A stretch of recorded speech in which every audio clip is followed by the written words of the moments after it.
Welcome to the Pandemonium Witches podcast, where the ADHD has just a touch of the tism, where the true crime is just as scary as the hauntings and unsolved cases, and the hosts never stay on topic for long. I'm Kat. I'm Rachel. I'm Em. And I'm Meg. We are the Pandemonium. You sons of bitches. I am mad. An hour. It took me an hour. I am so mad right now. I could just spit. Can I make one joke? One. It's not a podcast day unless someone has weddings. It is not a Pandemonium Witches podcast if there ain't some settings. There ain't some fuckery fuck shit. I am, honey, I am buying new headphones. Okay. How'd you get the camera to work? I don't know. I don't know what I did. Okay, so I turned on my computer. I always turn it on like half an hour before we go on. Just so it wakes up, yeah. Yeah, just so it wakes up, because I'm trying to have coffee and I'm trying to wake up my damn self. Right. And I'm sitting here. I don't care. This is so loose. It keeps cutting out on this, so I have to get a new headphone. I don't have the money for it, but we're buying a new headphone anyways. Have you tried hitting it with a wrench? Listen, no. It's not a bonk, but a boink. Yes, not a bonk, but a boink. A little tippy tap. Little tippy tap. All right, fine. Just wave threateningly. Yes. So I'm sitting here trying for the last hour to get the damn video. I'm trying not to laugh, but I'm crying. Emily laughed at me and I was like, I do not have time for you today. Do not. You didn't. You were so done. You look like you wanted to chunk the computer just out the house. I did. Because I'm sitting here and I'm trying to be level-headed. Because I'm ready. I have all of my topic done for today. Woohoo! And I'm sitting here and I'm like, okay, what the fuck is going on with the audio? Nothing happened last week when Rachel and I recorded. Nothing happened the week before that because I moved. My desk was over there. And so I was like, oh, you did move. Yeah. So, everything. Nothing happened. Nothing Everything happened. was going great. We're like, awesome. Except, what did happen? What did happen? The power went out. Oh, yeah, that's true. Whenever the power goes out, all of my settings reset on my computer. Every single time. And Rachel, but that was because of the storms. That had nothing to do with, you fucking with shit. Right. I'm so done. Now I really want some of my not Fruit Loops for breakfast because of this. You're not Fruit Loops? Crunch. Oh my god. Cinnamon Toast Crunch. So, alright. This whole situation has made me hungry. This whole situation has made me mad. Mad, I tell you. So here, I'm just moving everything down so I can at least look at it. So, we're just gonna crack into it. I have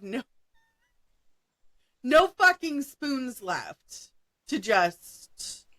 But you have one sharpened chopstick. I do have one sharpened chopstick. I do. It's a knife. I was going to say she has a spork. I have a spork. Not the spork. I have a spork. My father, the creator of sporks, would be very disappointed. I doubt. So this case was a doozy in all over news, and like most unhinged killers are, they were everywhere. It was also covered on Apple Plus TV, along with other podcasts like Serial Killers, Crime Junkies, True Crime Garage, Outline of a Murderer, True Crime Bullshit, Deviant, and a few others sprinkled in there. So I do need to issue this warning today. Emily, please keep the peanut gallery to a minimum. She saluted, so she knows. Normally we do snarky comments or comebacks and give them unhinged names, but this case, bothered me so much. We can't do any of that. What the hell? I don't know. What'd you do? I gave a thumbs up and the cat attacked my hand. Like it does. It is Like SecNet. he does, yeah. Yeah. So today's too long didn't. Oh my goodness. You okay? It used my pelvis as a what is Launching that called? board? A jump board? Yeah. I was about to say launch pad. All right, I'm gonna mute myself now. Okay. So today's too long didn't read is about a monster by the name of Israel Keys. No. Uh-huh. That's why I said you need to keep your voice to a minimum about snarky comebacks. So he was linked to 3 or more murders and many crimes. He was arrested in 2012 and died by sewer slide in jail. Oh no. So before we go any further, of course, this is a Pandemonium Witches podcast. Trigger warning. The following episode contains graphic violence and gruesome depictions. This episode also contains graphic violence regarding animals and animal cruelty. Listener discretion is advised. So yeah, today's story was definitely an unhinged one. It was one that I was like, I need a minute. And I didn't do any research for 3 days. And Rachel knows, like, once I get on the research bug, I research 4 or 5 cases at a time. Right. So Israel Keys was born January 7th, 1978. So that means that he, for his zodiac, is a Capricorn. It is an earth sign ruled by Saturn and known for ambition, disciplined, and practice nature. I have never our known a resident- Capricorn to be good. Hey! Present company excluded. Yes, I'm like, present as the company resident included. Capricorn, fuck him. Giving us bad names and shit. I know, Look, seriously. there's always that one guy, okay? Let's not talk about Gacy, who is a Taurus. Or not Gacy, Jonestown was a Wow. Taurus. Yeah. He The was a Kool-Aid Taurus. Man. The Kool-Aid Man, which Holly and Emily have requested. Holly's currently scavenging. She's doing some rabbit hole nonsense. As she does. As she does. I need to recruit Holly for my guys. Here soon, I will have a topic. She will. She's been working on it for a few months, you know, off and on with work and everything. So she's been getting some stuff done. So excited. It's the first of my new apartment. I know, I'm very excited. And you get a book box for your new apartment. I get a book box. Oh yeah, if everyone has forgotten, you better not have forgotten. Our beautiful host, Kat, she is an author and she is releasing books. She's released the first book of a series, and the next one comes out soon. Yeah, June 25th. So right after this episode, or right before this episode airs, it'll be out on Amazon. It's on Kindle Unlimited. I get paid 2 cents per page if you read it. So, you know, They're also spicy books. They're very spicy. They're LGBTQIA friendly. They are.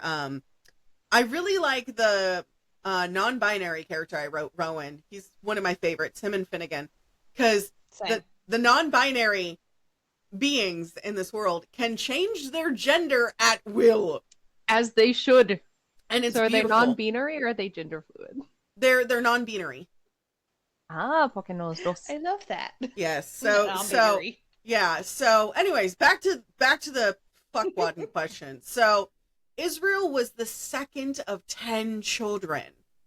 He had 9 brothers and sisters. I was only able to find information on 5. The Lord said, "Be fruitful and multiply." He did not mean just you. So Heidi and Jeff, mentality? Huh? Said the whole quiverful mentality? Yeah. It really did. It was like a little too much, and it was like you should probably take a step back and not do it. But his dad, John Jeffrey Jeff Keys, was born October 4th, 1952 to November 13th, 2002. They had a Brady Bunch. The kids were named Hosanna, Autumn Rose, which is actually quite pretty, Sunshine, John Jacob Jingleheimer Schmidt, Charity and America, not America, America, America. America. America. Eagle scream. Fireworks shooting off in the background. So his of course, Emily's gonna shit herself when I tell her this next part. His parents, Oh, God. his parents were members of the LDS Church in Torrance, California. Oh, so I was right. Yep. Like the whole. They were Mormons. They were Mormons. We do have quite a few Mormons that are ex-Mormons that listen to us. We love you. So we can shit on the Mormon. No, No, we can't shit on the Mormons. That's not allowed. that's illegal. That's illegal. That's a biohazard. Yes. That's a war crime. So his father In had most been states. an LDS missionary man in Germany. Why? Mm-hmm. Was he military? No, Oh. the LDS has missionaries go Oh, out. yeah, they send people everywhere. Yeah. I forgot. I about want to do my mission in Germany. Why? that. Oh, German you really don't get a women. choice of where you get sent. You don't. I mean, I know some places they're like, it's kind of like the military where you have your wish list of where you want to go. Yeah, But it with doesn't their mean- missions. So, Really? Yeah. Emily, you remember the guy Jacob that used to call me a lot when I lived with you? He was escaping the LDS. Oh. So he didn't okay. get to choose where he went. They put him right in the middle of what they called the hotbed of immoral activity, Silicon Valley. Florida. No, Silicon Oh. Valley. Yeah, San Jose. So I was just like, I was his neighbor, and he would come over on Sundays, and I would make him dinner, and we would talk about different religions. He would pull a different book off my shelf, and we would go through. See, and that I don't mind. I Like, don't. Jacob got married to a beautiful girl, and Oh, they have damn. 6 kids. Damn. She Sorry. wanted more kids. He said, I only want 2. And she's And like, then she won. So they settled with 6. so they settled with 6. His parents completely disowned him. And I don't talk to him that much anymore. But I hope he's well. Like, I know the last time I talked to him, he was doing pretty well. But so, of course, the LDS, they have extreme views on living and everything like that. I did a deep dive on that for like 3 hours. And This let's is how you get sucked into cults. yeah, exactly. Are you studying? No, he's Oh. dying. Oh, that's right. You'll do it at okay.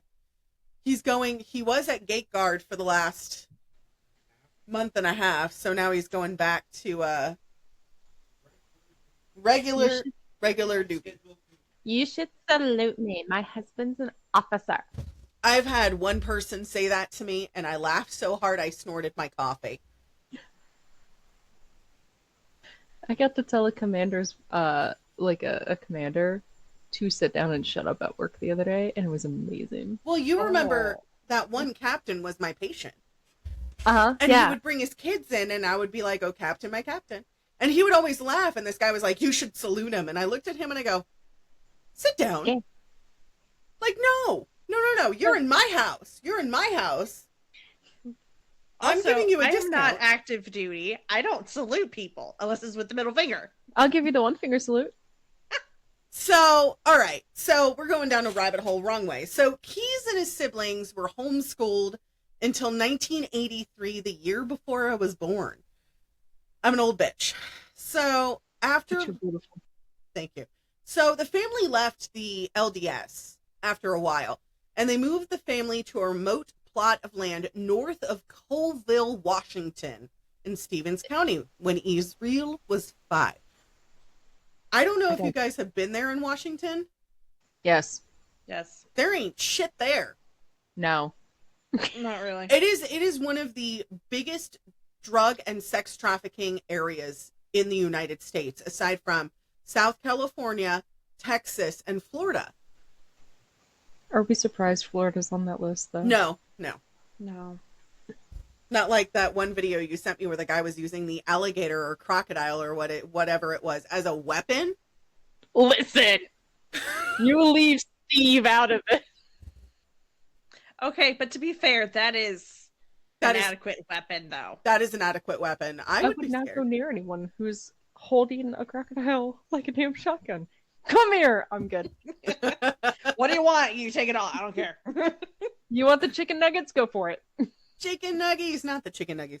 So everybody who's anybody knows, once you get into that part of Washington, it's before you get to Forks. Forks is only maybe, I want to say, an hour away from the Canadian border. It's pretty close. Yeah. So Colville is in the middle of nowhere. So they were isolated from society, and the family lived in a one-room cabin with no electricity and no running water. You heard me correct. That's horrible. Just the photo. Oh man, I love that. Thank you. That's the best photo I've taken so far. I love you both.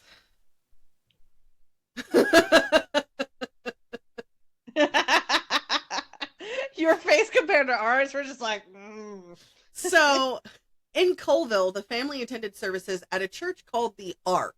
Now, for those of you who don't know, Washington also has the highest number of extremist religions as well. So, the more you know. shooting star. Shooting star. For once, I'm horrified on a podcast. No, you were horrified the last time you were on with me and I did a small town murder. Right. I love you, Rachel. Triceratops, Tricerabottoms.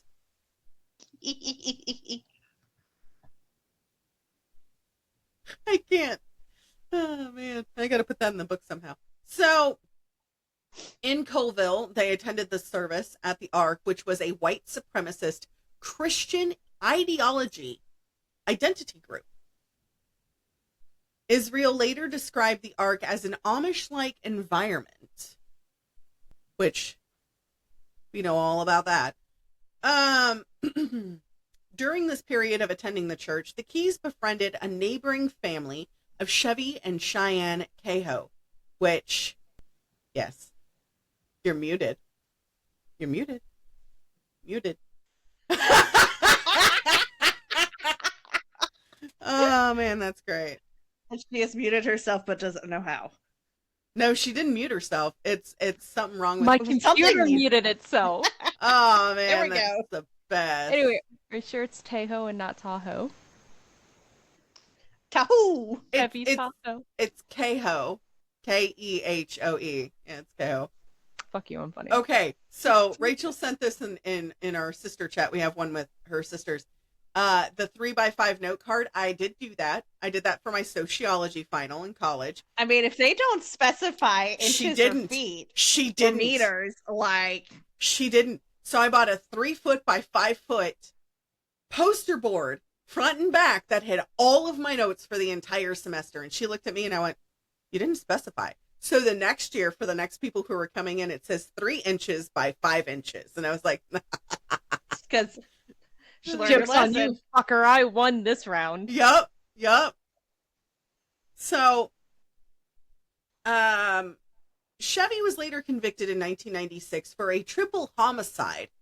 We're going to talk about him later. I'm already started pulling information for him. So, anywhoozles, back on topic. The family attended another church in Colville called the Christian Israel Covenant Church that taught British Israelism as the doctrine, and the I don't know how to say this word, miscegenation was abominable and deviant, and that Anglo-Saxons were to rule over the perceived inferior races. So again, racism rears its ugly head. Are we surprised? No. A white man? No! No! So Israel later stated that it was almost militia-like. They were teaching guns and how to reload and use ammo and all that stuff. So for quite a few years, some of the Keys children were forced to sleep in a tent due to the cabin's small size. and were made to hunt for food, chop firewood, and work on local farms to support the community and the family. We don't like that. Not at all. As a hobby, Israel hunted anything with a heartbeat. Oh, That's sorry. a fucked up hobby. Yeah. I'm sorry. Hobby. Anything with a heartbeat includes humans. Yes. He hunted, Which is why he's on the show. We'll get to that. I feel like I've read a book like this before. Mm-hmm. There is a book on him. We'll get to that later, too. He was also on quite a few TV shows. Again, we'll get to that, like we do at the end. We like to sprinkle a little media entertainment at the end. I don't like it. I don't I'm either. gonna go get breakfast now. Buy me breakfast, too. I would love breakfast. What do you want? So he freely admitted to skinning a deer alive and told his peers at the church about it, that he enjoyed it. Hey, FBI, this one right here. Yeah. Mm-hmm. Not me, Israel. I've done nothing. The research is purely for my books. You poor FBI agent. My poor. Listen, I wonder sometimes, because I had to look up what poison to be used to have a body decay faster. Do you know there's 7? Uh-huh. I did not know that. I knew there were 3. Anyways, back on topic. Since we're talking about that, I once looked up what drug test or what test is used to find arsenic in the body. On a government computer. I am not smart. So, Israel liked to chase anything with a heartbeat, right? Well, the other kids found this as odd, not endearing like his father did. Oh, no. He was later ostracized by the other children who attended the Christian Israel Covenant Church, with one girl, when interviewed by media and police, stated, "He made my skin crawl." Only He's making correct my response. skin crawl, and I'm just listening. Correct. It's making me hungry. Emily! You brought up deer. Deer meat is delicious. Okay, deer meat is delicious, but not like this. No. So, at the age of 14, he stood 6'2", and he admitted to shooting at neighbors' houses with his BB gun and starting fires in the woods. Them's fighting words. What? Shooting neighbors' houses with BB guns. I would have whooped that little boy's ass. Listen, he almost did. Hands thrown. He almost did. He broke into a house with another kid who subsequently avoided Israel after witnessing him shoot an animal in the head. Not the head. The head. On one occasion, Hands thrown right now. I know, and it wasn't it was a family animal, so it's not like it was not his animal, but it's one of the houses he broke into, one of the family animals. Hands thrown. Agreed. It's Jail. just going to get worse as we go on, and I apologize for our listeners. It's just going to get increasingly worse. So if you have no spoons, I suggest putting Bluey on the TV. I introduced one of my friends to this, and she loves Bluey now. Miss Rachel's also really good. Miss Rachel's great, but I have to have the capacity to listen to her, because I love her, don't get me wrong, but some of my godkids watched her religiously. There's the bouncing fruits? Yes. The baby bouncing fruits. For And the versions. the hamsters. The ones that you used to send me, the little bouncy hamsters. Anyways, one occasion he stole several guns from a neighbor's residence and was forced to apologize by his parents after they discussed his weapons cache. I'm sorry? A weapons cache. Israel would also sell stolen guns to local adults to make some extra moolah. On another occasion, he was building pipe bombs. Yes, those dancing fruits, the little pineapples. So cute. He was building pipe bombs and blew a lock off of one of them. The lock was on a forest gate for the local forest that's out there, which is one of the national preserves, the Indian preserves. Why? Why the pipe bombs? Why wasn't he already put on a list for the pipe bombs? Because it's the middle of nowhere. Yeah, you're right. It's like 3 hours from. I looked it up. It's like an hour and a half from Spokane. Yeah. Spokane. Spokane. Can. Yeah. Can. No. Spokane. Spokane. I'm gonna throw hands with you, Emily. Let's go. So, this park was part of government grounds, and according to a book written about him called American Predator, this is the one that I had on my bookcase that you borrowed, Emily. So, it went into great graphic detail, a bunch of stuff that he did. So, around this time, a little bit later, Key's parents provided shelter to personal friends. In the presence of their son, daughter, and his sister, Israel decided to tie a cat to a tree with a parachute cord and gored it with a .22 revolver. He fucking what? Do you want me to re-say it? Yes, please. No. I don't think I heard you right. It was I heard you right the first time. I don't want to hear it again. A .22 revolver. Those things are hefty. Isn't that what you have? Is a .22? No, you have a .38 special. What are those? Revolvers. What the fuck? So, the cat began circling the tree. It was still alive before crashing into the tree and vomiting before dying. Poor baby. I feel like we need a different trigger warning for like animal abuse. I can add it Right. into the beginning. There will be another Okay. trigger warning for animal abuse. You got it. Because like I low key feel sick at that. I'm sorry. Like not a lot of things make me sick, but animal abuse makes How do you think I felt? Same. I didn't exactly enjoy this bitch. me sick. You weren't out here tip tapping and two topping. Seriously, my dude. So anyways, Israel allegedly laughed at the incident before noting that the boy, who later told this to his dad, vomited in the response to the incident. Yeah, that's how I'm feeling. So he had an epiphany at this point that he was different than his peers. So the peers ended up running away from him, and upon this realization, he kept increasingly antisocial behavior to himself.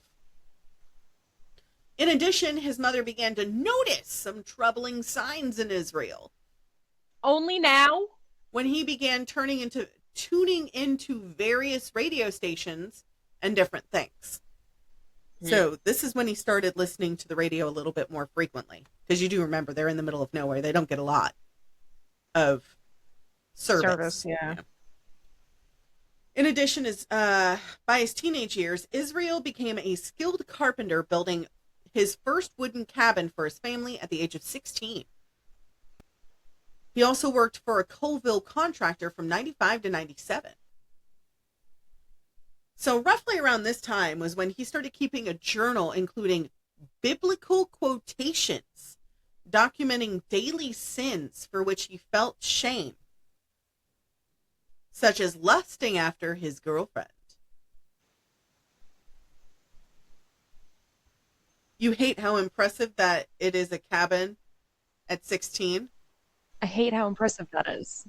It's Building a cabin at 16. That is impressive. It is super impressive considering the fact that you have to do the tongue and groove thing.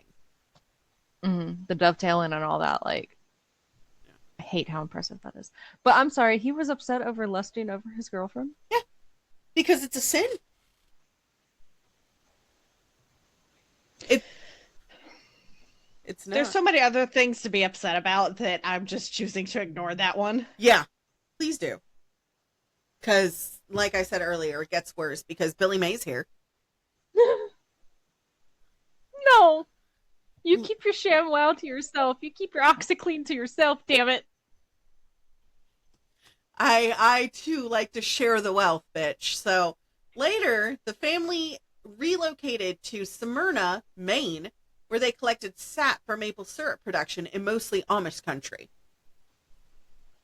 Due to their mother's religious zealousness, the Keys children were forced to hide from their parents to watch movies with friends and were forbidden to learn musical instruments. Because music is a sin. Music is a sin.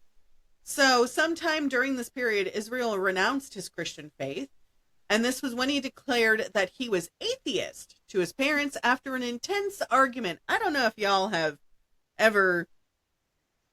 Oh God, Emily, I love you. Only 2.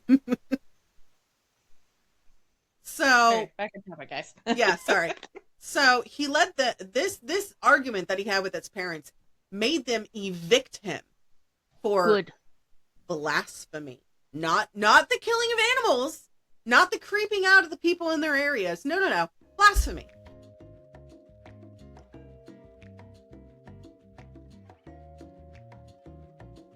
Hold on.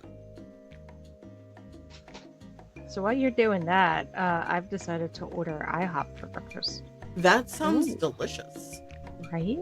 I have haven't had pancake IHOP mix. in a minute. I have bruja cake mix here. I love that shit. Just add water. The Krusty's pancake mix, so good. If you add a little bit of sugar. That's what I use. Yeah, if you put I left you a giant bag of it too. And we've gone through it. Oh my God. It was a Costco size bag too. Frozen coffee. Frozen coffee. So they told his siblings, his younger siblings, because he was the second oldest, who looked up to him, to never contact their brother again. Like ever. Good. So he became interested later in Satanism and was planning to commit a ritualistic murder. So in the summer of 97 or 98, they weren't sure which, he sexually assaulted a tender age girl who had been tubing with her friends down the Deschutes River in Maupin, Oregon. Murder. He admitted to stalking her from the tree line before, quote, very violently essaying the girl at knife point. He had estimated, right. He had estimated her to be between 14 and 18 years of age. Oh my God. Originally, he had planned to murder her as part of a satanic ritual. Ugh. As somebody, Atheism does not mean Satanism. right. Well, he said he became interested in Satanism before this. As somebody who studied Satanism, that is not included.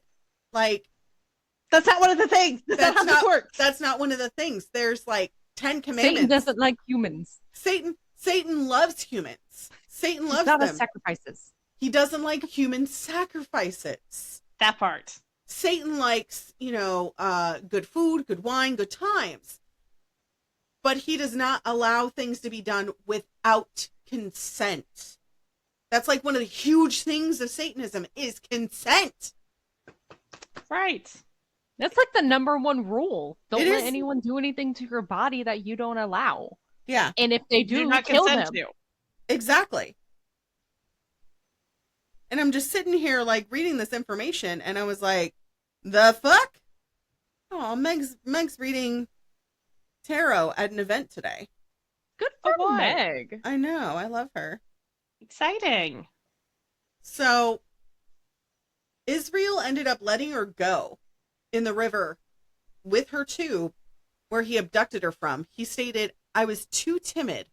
I don't think I was violent enough. Girl, what? I made up my mind. I was never going to let that happen again. I let her live. Hold on. Okay. That's fine.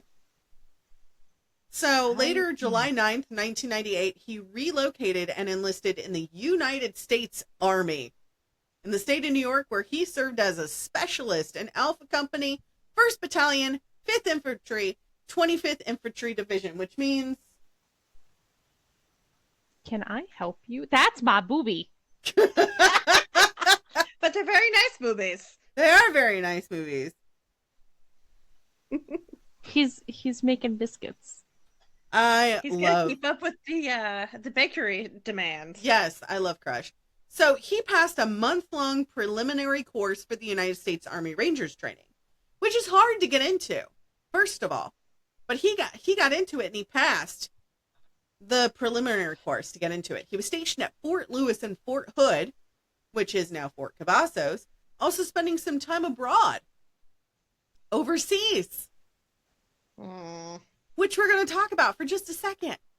I hate it, thanks. So he was stationed in Sinai, Egypt, and he befriended several soldiers, informing one of them that he would like to, quote, "I want to kill you," end quote.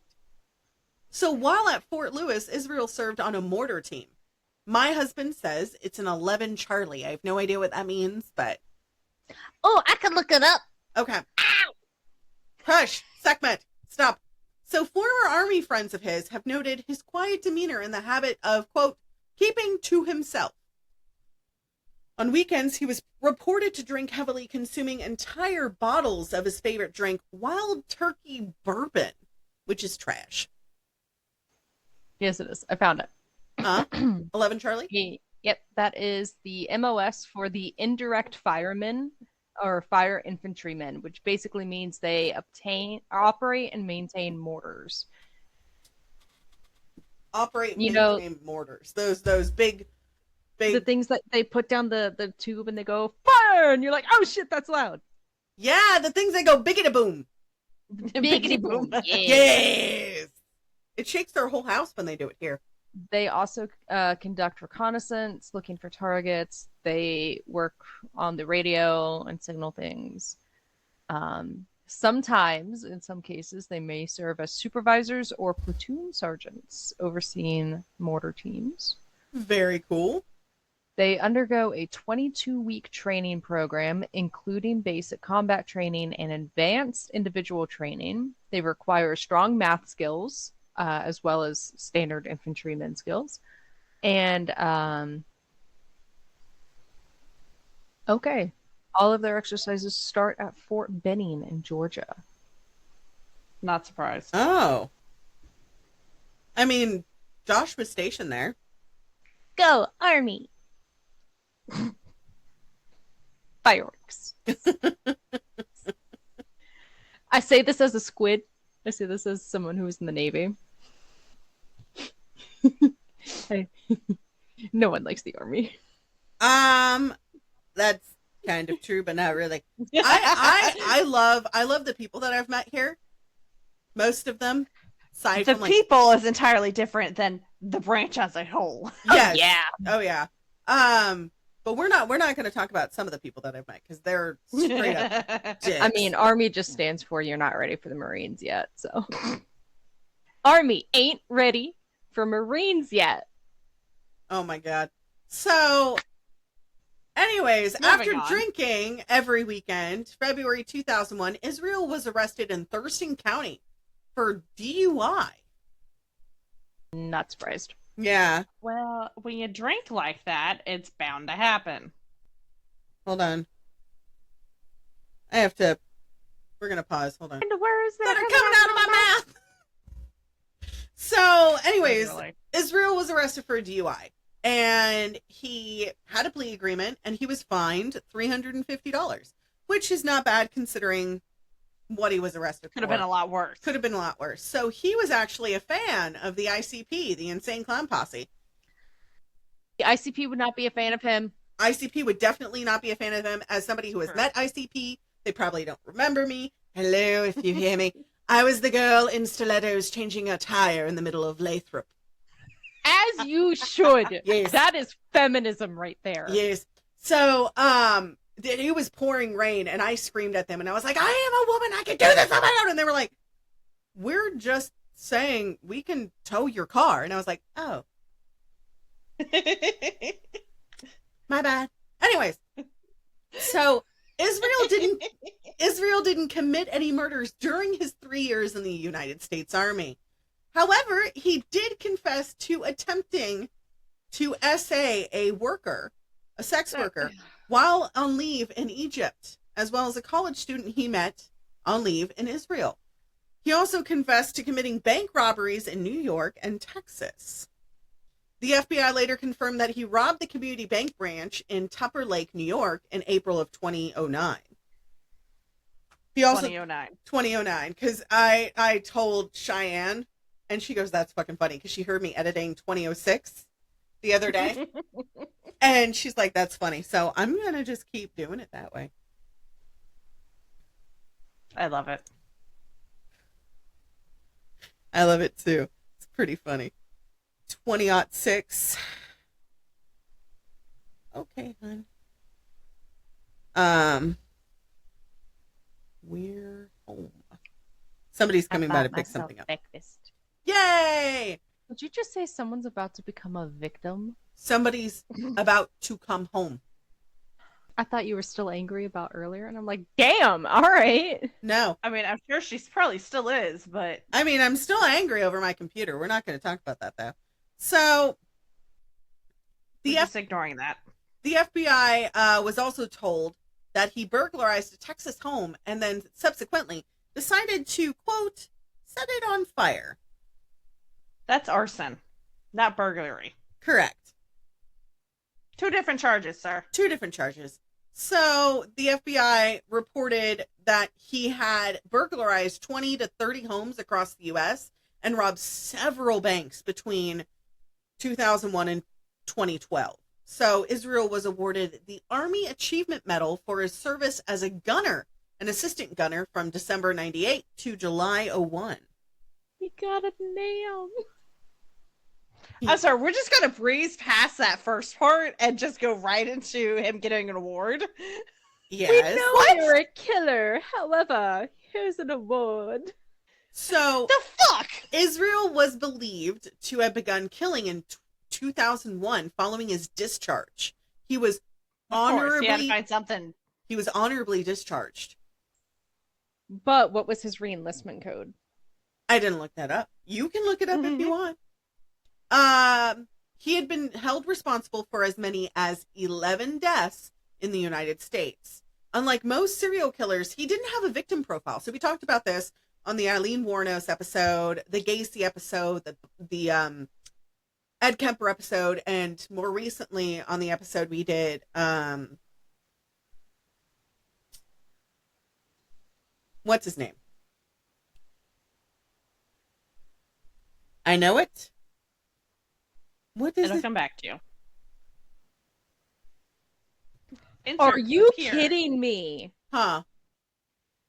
He was an RE3, so there are 4 codes in which you can reenlist in. Where you're able to reenlist, unable to reenlist, able to reenlist with a code, like a waiver, and then I forget what the 4th one is. He was an RE3, which means he was eligible to reenlist, but required a waiver for his reenlistment to be approved. What?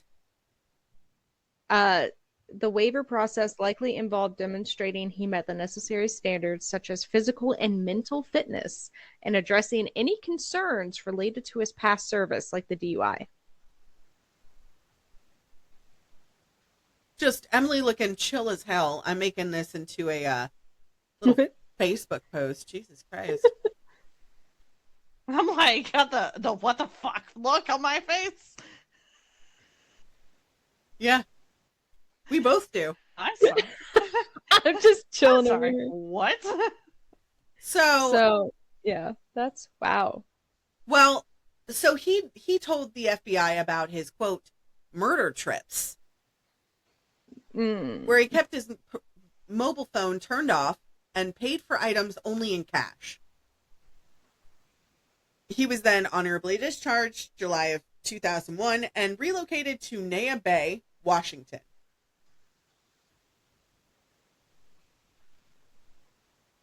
Oh, that's what the 4th one is. What? You're not eligible to reenlist in the same service or join another branch without a waiver. That's me. I had a RE4, but that's because I was assaulted. I should not have said it like that. Well then. And then all your injuries post. Yeah, like, even if I could reenlist, I'm not going to. I am through them. Ow. You're already insane enough as it is. It would just make you even crazier. I'm already 70% disabled through the military. Like, I ain't aiming for 100. I mean, if you keep working at it, like You might. keep C's, working on your VA claim, you could probably C's get get shit. degrees, guys. Well, I do need to actually file for my seizures. Yeah, you do. Yeah. So, C's get degrees, guys. so Israel was in Nea Bay, and for a little while, Israel had lived in the Makah Reservation community of Nea Bay, which was on the Olympic Peninsula of Washington State. So let me just so you guys can see what this guy looks like, because he looks unassuming. But you Of know course who he he does. reminds They me always of? do. Is that fucker, That's the picture I saw where I said he looks like a serial killer. yeah, he looks like a serial killer. He's the stereotypical. But we gotta stop with the sidebars because I'm only on page 5 All out of right, 17. focus. Hyper focus now. So, he had a native girlfriend who he met online and subsequently had a daughter with her.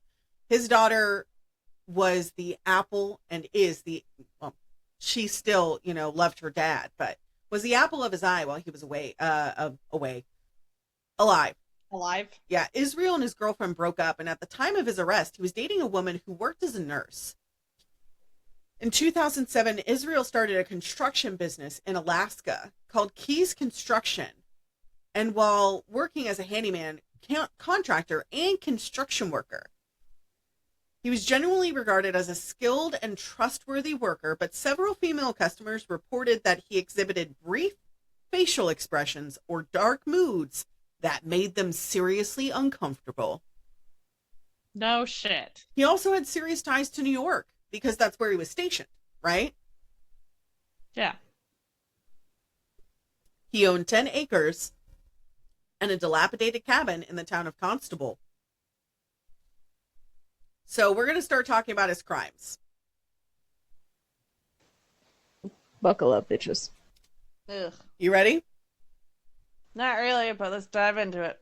So Israel targeted random people across the U.S. to avoid detection, planning for months before he committed a particular crime.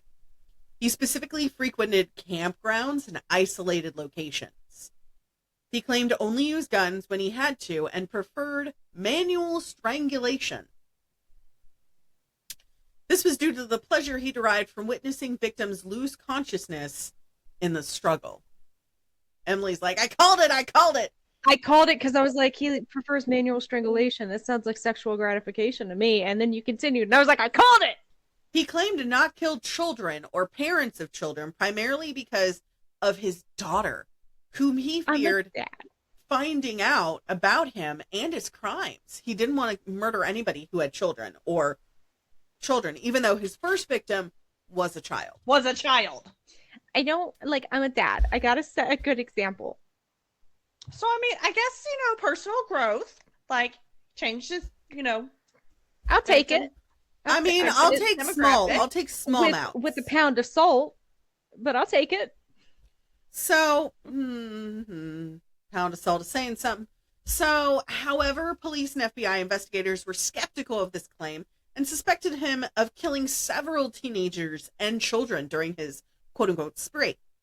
During interviews with the FBI, when he was finally caught, he talked heavily in detail about all of the crimes that he had committed.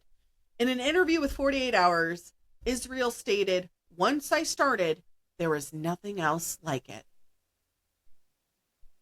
Ugh.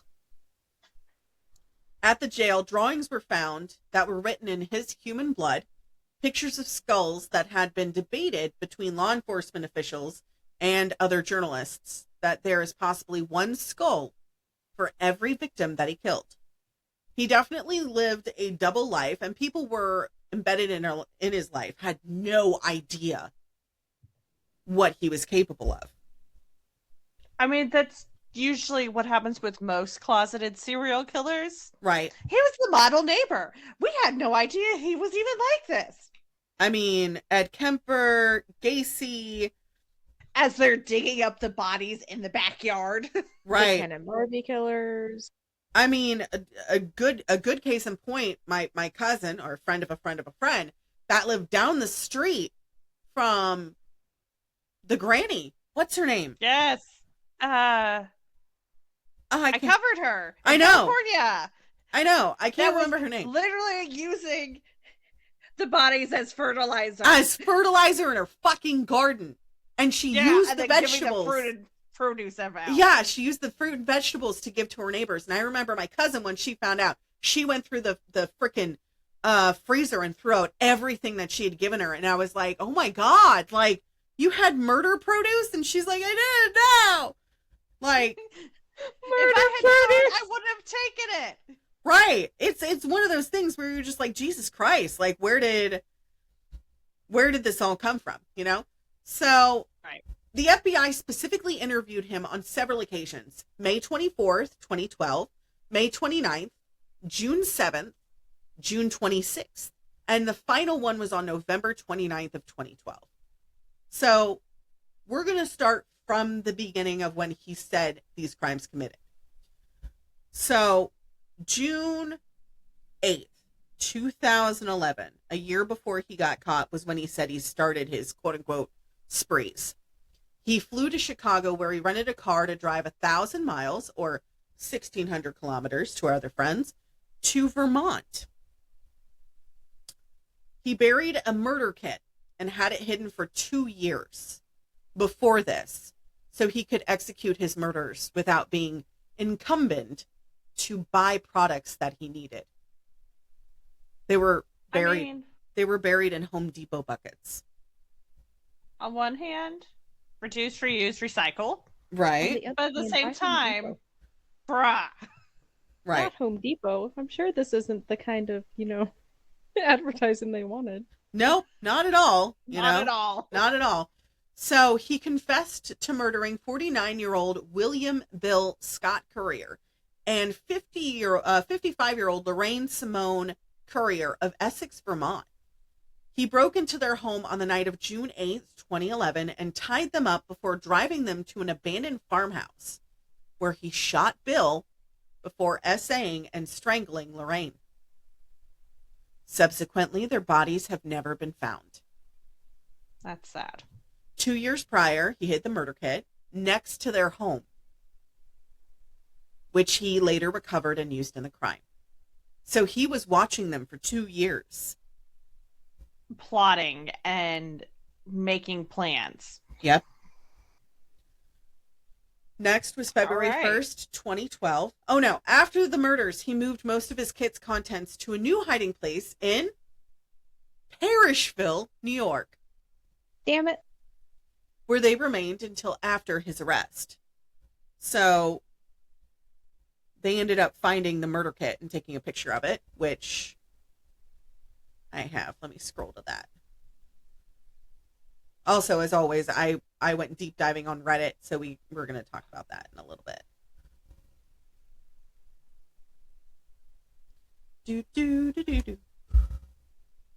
Okay, so here is the murder kit, and you can see the Home Depot bucket. It was one of the old ones.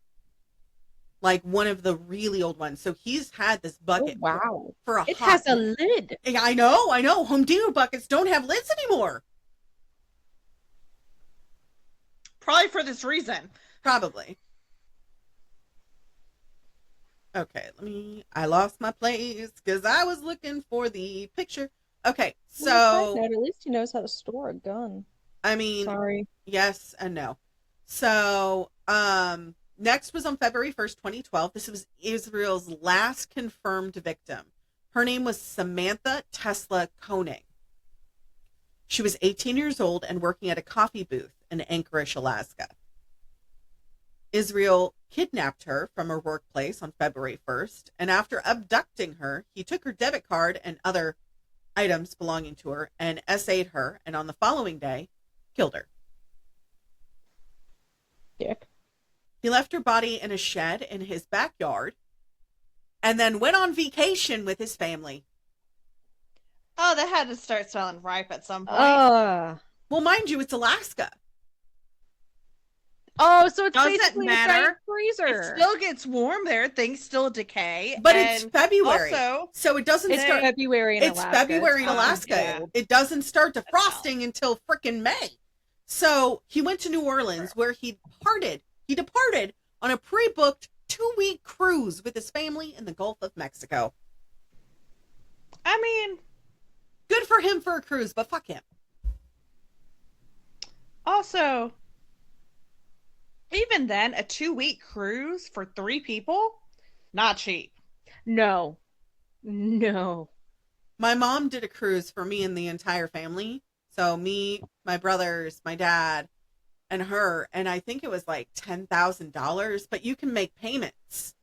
Right. And it was like an unlimited food and drink, and then I was allowed to do the teen campaign, where I was allowed to do, there was like a teen bar where they had mocktails, and you had a club Right. after dark, and they had escorts that would take you to and from your cabin. It was pretty cool.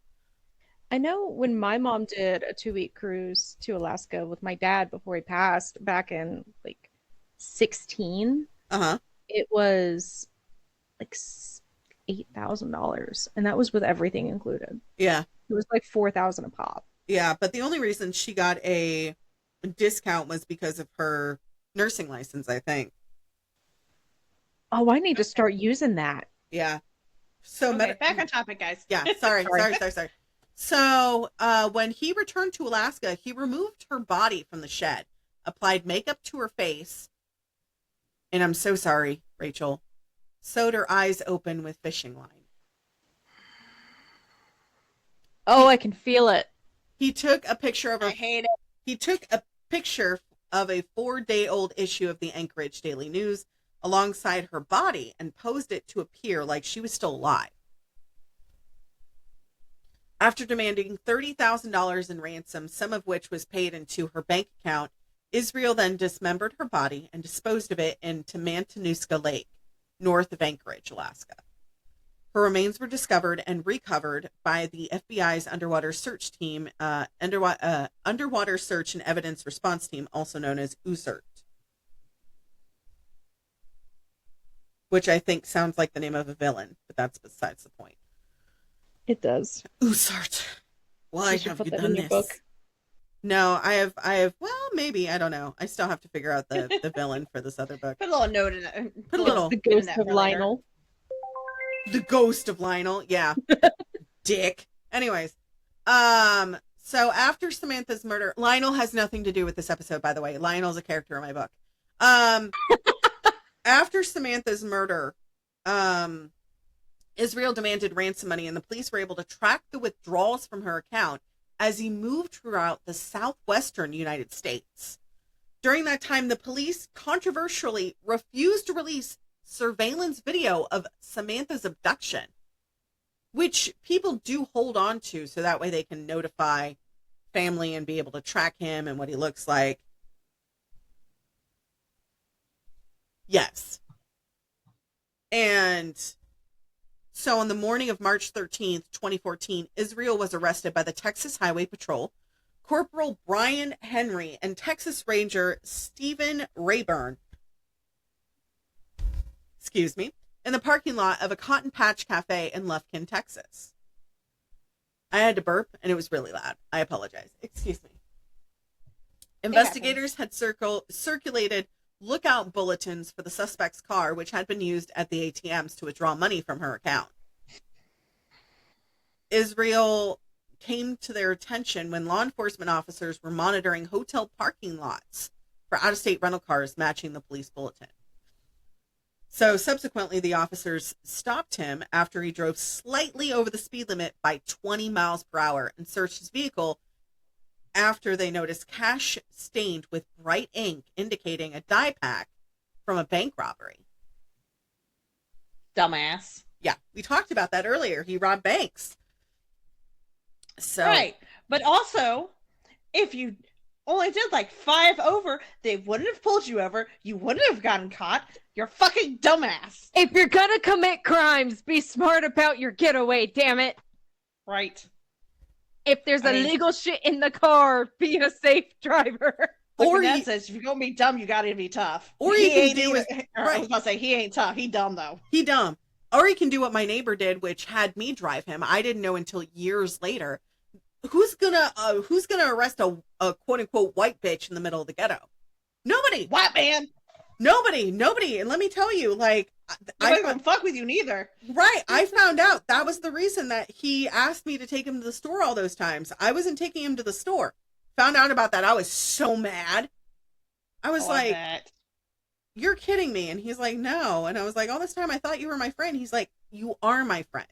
You just happen to be driving me to places I need to do things. And I was like, I was an accessory. And he goes, no, bitch, you didn't know shit. There was a reason for that. Because if you knew, then you were accessory. Right. I was literally just driving him to go pick up laundry. And like, because, you know, the fluff and folds at the wash and suds or whatever in California. Right. I didn't know. Anyways, back on topic. Sorry. It's what was in the laundry. It was what was exactly. I didn't find out until later. So in the car, they found Samantha's ATM and her cell phone, which guess what wasn't turned off? God damn it. So Israel was extricated to Alaska, where he initially claimed that her ATM card and phone came to his possession after someone tossed the items in an open window in his car. Then why didn't you turn them in? Right. Like, so he was charged with fraud related to the use of her bank accounts and eventually confessed to her murder. He was represented by Rich Kurtner, the federal public defender for Alaska, and he was indicted and his trial was scheduled to begin March 2013. While incarcerated, he spoke to state and federal investigators several times over the period of months. At first, he cooperated to an extent, confessing some of his crimes and stating he wished to be executed within a year. He wanted to die. Israel said he wanted to avoid publicity due to the negative attention his younger daughter and family might face, but largely stopped cooperating after his identity was discussed on the media. So Wednesday, May 23rd, 2012, he attempted to escape during a routine hearing using wood shavings from a pencil to pick his cuffs. That's pretty genius, though. It is, however, that's not gonna work. He's making it worked for him. It worked for him. But hold on. It gets better. Damn it, Billy Mays. U.S. Marshals used a taser to subdue him. Woohoo! I know. No, that's electrifying. He probably shit himself and wet himself, which I was like, oh, yeah. Hell yeah. Buzz, motherfucker. Buzz, buzz. ACAB for everything except for, tasers. Right. I mean, not right. I love our Yes, but no. Yes, but no. So Maureen Callahan reported as part of Key's FBI file was not released due to claimed national security concerns. She noted that his military experience and documented interest in explosives and speculated that many have known or suspected his ties to violent extremist groups. So you remember that rabbit hole I fell in when I was living with you, Emily, the white extremist militia group that lived in Oregon and Washington? You fell down that rabbit hole like 4 times, but yes. He was a part of that group. I'm not No. surprised. So Israel hinted at being responsible for a slew of other murders and or was suspected in other murders that coincided with the whereabouts or matched his modus operandi. However, he was definitively linked or not definitively linked to these crimes, and some of the victim identities were uncertain. So here's where we are keeping our thoughts to ourselves. The victims were named as follows. Julie Marie Harris. She was a 12-year-old Special Olympics medalist in skiing and disappeared on March 2nd, 1996 while waiting for a ride to a local church in Colville, Washington. Her remains were found on April 26th in a wooded area a few miles away from where she was living. Cause of death was not determined.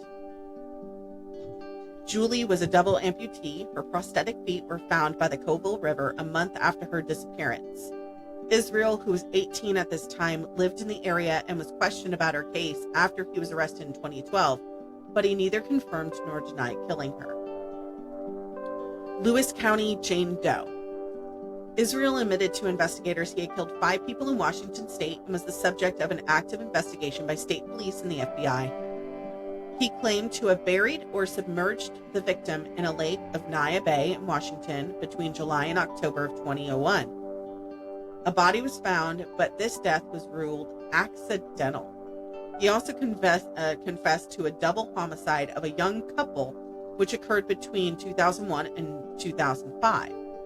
Israel had stated in another FBI interview that he had beat a man to death and strangled the woman. He buried both of them, he said, in the forest. Between 2005 and 2006, he said he killed 2 other victims separately. One was apparently dumped in Lake Crescent, Washington. Israel didn't have a felony record in Washington, and although he had been stopped on 2 occasions for minor driving-related offenses, authorities reviewed unsolved murder and missing person cases to determine which, if any, have been the work of Israel. In 2012, authorities identified a possible victim known only as Lewis County Jane Doe. She was a woman found in the Peterman Hill area of Morton, Washington, April 7th of 2011 by a passing motorist. In 2022, the victim was formally identified, but her identity has not been publicly released. He also confessed to at least 1 murder in New York State. In late 2012, the authorities had not yet determined the identity, age, or sex of the victim, or when and where the murder may have occurred, but regarded the confession as credible. Randy Ann Mollitz, Nandy Boshiko, and Joey Boshiko Hauser. Israel was the main suspect in a series of 2007 crimes by the, quote, Boca Killer, who committed 3 crimes known and associated with the town center of Boca Raton in Boca Raton, Florida. On March 23, 2007, it was the first case of the murder in the series. Randy, who was 52 at the time of her death, was abducted from the Boca Town Center Mall parking lot. Within the hour, her body, which had 2 fatal bullet wounds, had been dumped at a different location. August 7th, 2007 was the second. An unidentified woman with her toddler son at the time was taken from a shopping mall parking lot. Though the kidnapper wore a mask and sunglasses, the victim caught a glimpse of his face and described him as tall, athletically built man with long hair, which matched Israel's description. This woman was released and unharmed after the assailant forced her to withdraw cash from an ATM. The third was December 12, 2007, the murder of Nancy Bochiko, 47, and her 7-year-old daughter, Joey Bochiko Hauser, who was found fatally shot in their vehicle at the Boca Town Center Mall parking lot. Authorities believed that Israel may have murdered another woman, 48-year-old Deborah Feldman, after discovering that he had frequently searched her missing persons case on his personal computer shortly before his arrest. Deborah was last seen at her apartment in Hackensack, New Jersey, April 8th of 2009, and her body was never recovered. Federal agents showed Deborah's photo to Israel, upon which he hesitated and then waited and said, quote, "I don't want to talk about her just yet." It was suspected that he murdered her and buried her near Tupper Lake, New York. Israel is also suspect of a murder February 15th, 2012. This particular murder was that of 58-year-old James Jimmy Lamar Tidwell Jr., who was an electrician who disappeared in Mount Enterprise, Texas. He was last seen at 5:30 a.m. that day after he finished working the night shift. During a bank robbery in Azle, Texas on February 16, 2012, the culprit, thought to have been Israel, wore a white hard hat similar to Jimmy's. Jimmy's hair also resembled, and I'm sorry, Rachel, I know this part's going to be difficult for you, resembled a dark-haired wig worn by Israel during the robbery. When interrogated, he stated the wig was a scalped human hair from his victim, Jimmy. Please join us in a moment of silence as we honor the victims.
Grab your stuffy. I know. I don't know where they're at! So I have a question. No questions. Okay. We're not asking questions about the scalp.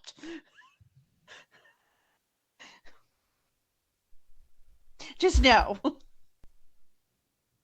You grabbing your stuffy? I touched Fluffy. No, it was not clean. Damn it! I know that shit smelled. I don't think he cared. When he I don't asked, think so either. where he had obtained this quote unquote hair, he said, "You don't have to buy real hair to get real hair." Yes, you do! Yes, the fuck you do! There was Okay, but in a psycho sense, No! he has a point. Doesn't matter. You want real hair, you pay money. Right. Or you grow it yourself. So there was one set of victims who perished during his reign of terror that were ruled out as being one of his unfortunate victims. Their names were Cassandra Casey Emerson and Marlene K. Emerson. On June 27th, 1997, Cassie, who was 12 at the time of her death, was reported missing. She was a young girl from Colville, Washington, and she was reported missing after the remains of her mother were discovered in their burned-out trailer home. Marlene was 29 at the time. Casey's remains were found in 98, about 13 miles from her home. So she's 12. There's no way in hell, you know? Israel did admit his first act of arson was with a trailer in Colville. The mother and daughter had been suggested as a possible victim of his crime. However, December 19th of 2024, Charles Tatum, a 73-year-old resident of Colville, admitted and was arrested for their murders. As a search of Israel's residence after his arrest produced dozens of books about the murders, both fiction and nonfiction. He had reread and multiple times Dean Koontz' 1995 thriller Intensity on several occasions and closely identified with the serial killer antagonist. He closely studied Mindhunter inside the FBI's elite serial crime unit by FBI profiler John E. Douglas while he was young. Israel also undertook a meticulous study of other serial killers. He idolized Ted Bundy and felt that he shared many similarities with him. Both Israel and Bundy were methodical and felt that they possessed their victims as though they possessed their victims despite their difference in victim choice and modus operandi. Israel went as far as imitating Bundy's court escape and was immediately seized by guards. He also admitted and admired and studied other killers, yet actively shunned media attention for his crimes as he was fearful for his family and being labeled a copycat for his admiration of Bundy and other murderers. He called Dennis Rader a wimp for apologizing in court and showing remorse for his crimes, but expressed admiration for serial killers that, quote, haven't been caught yet. So he was asked in an interview about Alaska-based murderer Robert Hansen. Israel replied enthusiastically, stating, "Yeah, I know about all about him. I probably know every single serial killer that's ever been written about. It's kind of a hobby of mine." This is a hobby of ours, but we don't kill people. We talked about this last time. I'm not a mass murdering fuckhead. You're not a mass murdering fuckhead. You're not a mass murdering fuckhead. Exactly. Yeah. No, you're not, Emily. Don't make that face. Listen. If I could get away with the things I fantasized about. No. People are assholes. They are. Oh, my but that doesn't eyebrows. mean that we still need to do it. So, when the FBI agents informed him of the 2012 Aurora, Colorado shooting, he expressed mild interest in the perpetrator, James Holmes. So, while being held in the jail at the Anchorage Correctional Complex, he managed to conceal a razor blade in his cell. It's uncertain how he obtained it. He was under severe security restrictions and was using an electric razor under supervision. I bet you he bribed a cop. He may have bribed a guard. He died by strangulation. He died by suicide December 2nd of 2012 by cutting his wrists and attempted strangulation. A suicide note. I mean, he kind of tried to die by strangulation. I mean, That's sexual gratification, full I think circle, that, you know. I think that may have been why he did it. He was trying to get off on it. Maybe. I don't know. But that's an actual thing. What is that called? asphyxiation? Asphyxia. Yeah. I think. Anyways, a suicide note found under his body consisted of a ode to murder, but offered no clear clues about other possible victims. In 2020, the FBI released the drawings of 11 skulls and 1 pentagram, which had been drawn in his blood and found underneath his bed after a suicide. One of the drawings included the phrase, "We are one," written in the bottom. The FBI believes the number of skulls correlates to the number of victims he actually had. So, of course, starting to come to a close here, he's been the subject of serious books. And true crime bullshit, which I did follow and I still do. They focused on Keyes and his victims. The podcast names come from one of Israel's FBI interviews when he mentioned this true crime bullshit that people are obsessed with. I feel called out. I found out people who are obsessed with true crime and crime TV shows like Cold Case Files, which we fall asleep to, is because of traumatic influences in their life, and it's considered safe. That is not true. I had a great life. Do we want to discuss your exes? I'm like, are we sure about that, Em? Like, I'm just saying, your exes, her exes, my exes. My therapist he said made I'm some doing questionable good. choices. You're doing great, Emily. However, true crime makes us feel comfortable because it's known. We know stuff that happens, and we know what's going to happen because we know the outcome. Because we've lived it. Yeah. So, Never lived in a murder. I've only held a dead body. Israel is subject to a documentary called Method of a Serial Killer, released in 2018 on the Oxygen Channel.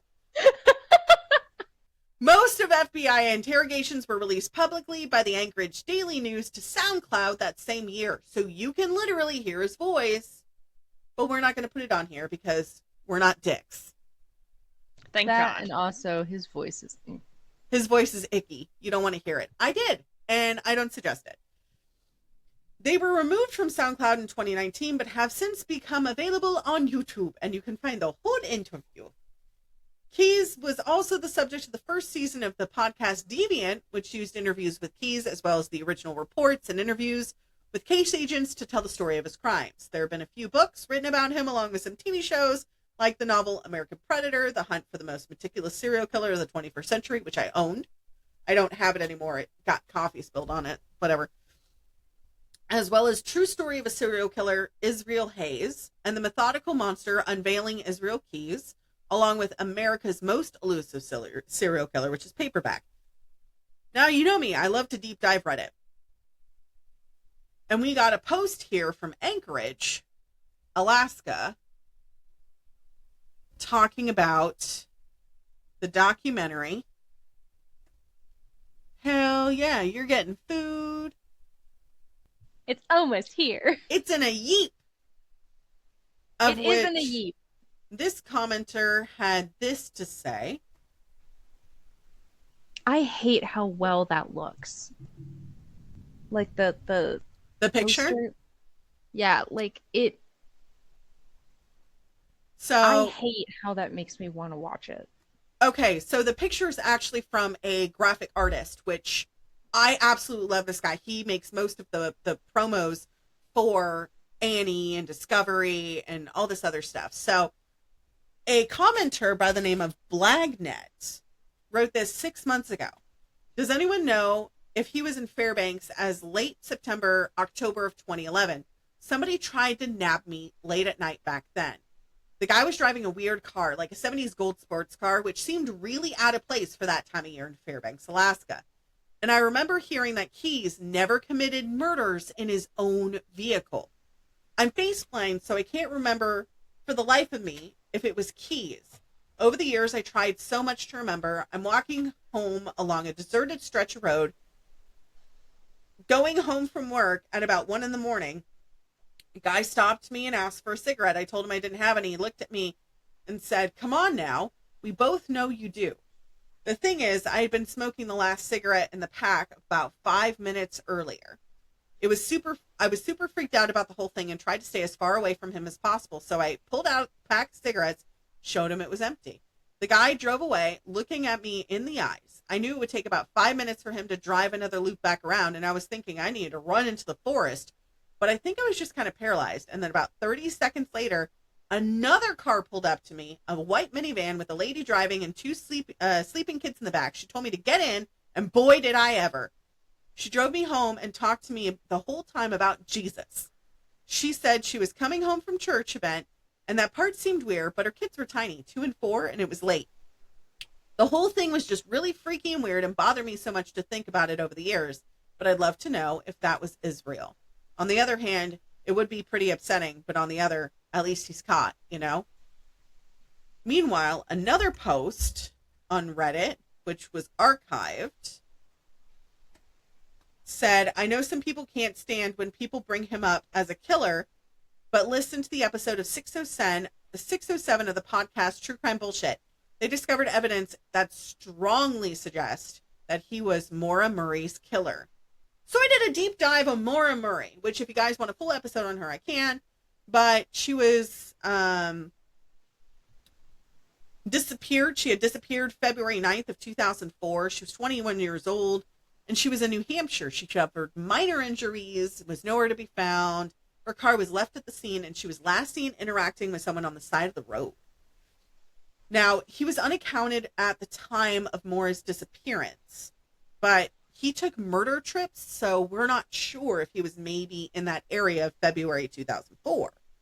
The theory was that Maura had her car accident, met foul play, and because he may have been in the area, she disappeared. According to the internet, Maura's travels through New Hampshire put her at the prime location to be hunted by Israel Keyes. On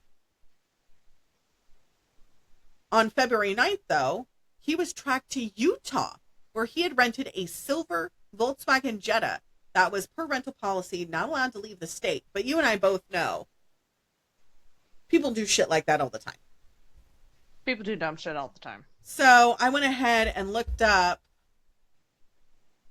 how long it would take to get from where he was at in Utah to where Maura disappeared, and it was also publicized on the Reddit post as well. So we do know that Samantha's case, Israel was straight up creepy in the comments section of news stories online, posting comments following her murder. He still used his own name to comment on the story of her disappearance, which in a way could be viewed as returning to the scene of the crime. But there are also some doubts on how he was connected. Israel's only confirmed killing, he kidnapped Samantha at the place where she worked wearing a ski mask, demanding ransom, using her bank account. He had a run-in with her boyfriend and those weird comments on the news articles. Then the kidnapping was recorded on CCTV, and he was super freaking sloppy, and it only took law enforcement a few weeks to track him down. Which I'm not saying he's sloppy as a bad thing. I'm saying it was a good thing. Because I think he was cocky, thinking he could get away with it, you know? Which is how male serial killers always end up getting caught. The couriers, who despite never being found, were connected to Keyes via forensic evidence on his computer searching up their disappearances. So there's also this one. This commenter.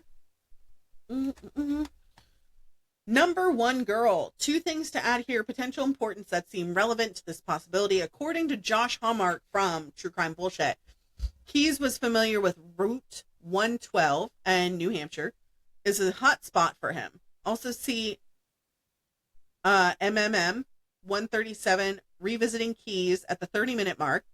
Also, generally speaking, Keyes intentionally would seek out back roads and avoid main highways unless he was intentionally trying to have it documented that he was in the place at the time.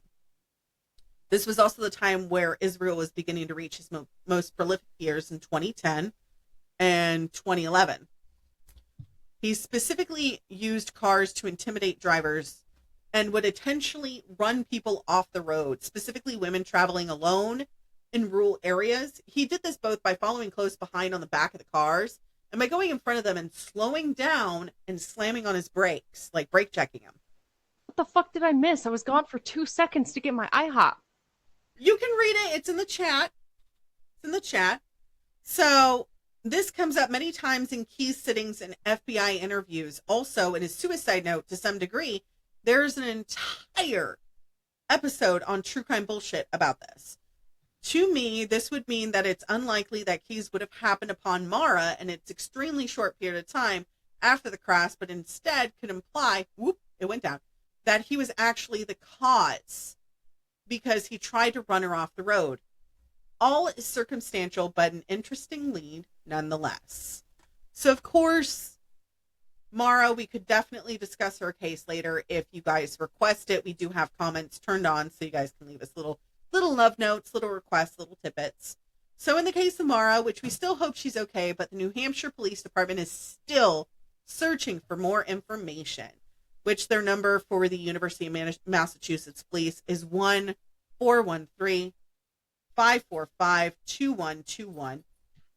And you can actually go to the Murray website for her family that they made her, which is www.moramurraymissing.org/contact.html.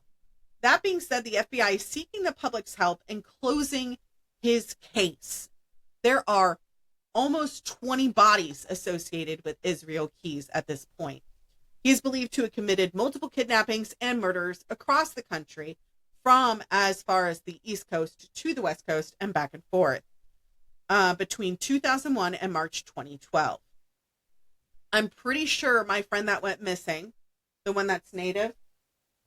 Hey, buddy. Hold on 1 second. I got to pause. They were talking for like 5 minutes, and I had apparently paused the audio. My bad. No, It's fine. we did that. That was good that you did, because this is right. some pretty embarrassing shit. Okay. So, of course, one of my kids showed up. I love him so much. He's so cute.